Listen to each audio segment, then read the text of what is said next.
Details of the PM report now points out that Dr. Sachan was murdered and tortured to death. That's the breaking news coming in. Reports say that Sachan's windpipe and neck bone were not damaged. It also indicates that Sachan's death was not a case of hanging. The report suggests that 7 out of the 9 wounds are few centimeters deep.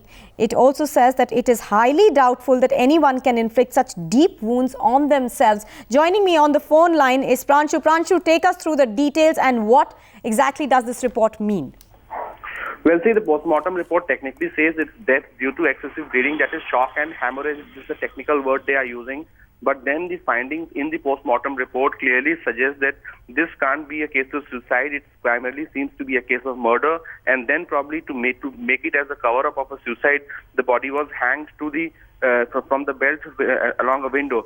Now, the important findings in this post-mortem report is that the entire portion, the entire neck, that is safe. None of the neck bones that has been broken, neither the trachea and the windpipe has been damaged. And these are the facts which clearly point that this death has not been due to hanging, because in case of death due to hanging, the neck bones get broken away, the trachea gets damaged, and also the other vital parts of the neck, they get damaged.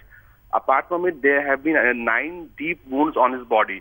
Now, the deepest wound is around 9 centimeters in length and 5 centimeters deep.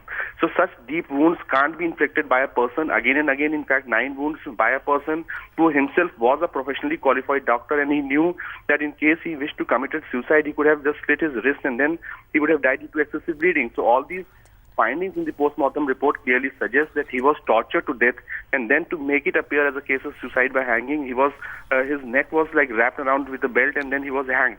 Also, what the finding is that the belt marks around the neck, they are the post-mortem injuries, that is the injuries which have been caused after Dr. Sachan has died. So all these findings clearly suggest that it's not a plain case of suicide, which the cabinet secretary yesterday said that it's a prima facie suicide.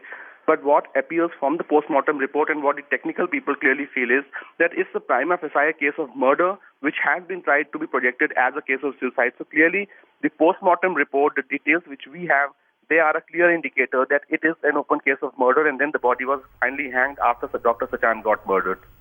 Right, Pranshu, thanks very much for those details that are coming in. The post-mortem report suggests that Dr. Sachan was murdered and tortured to death.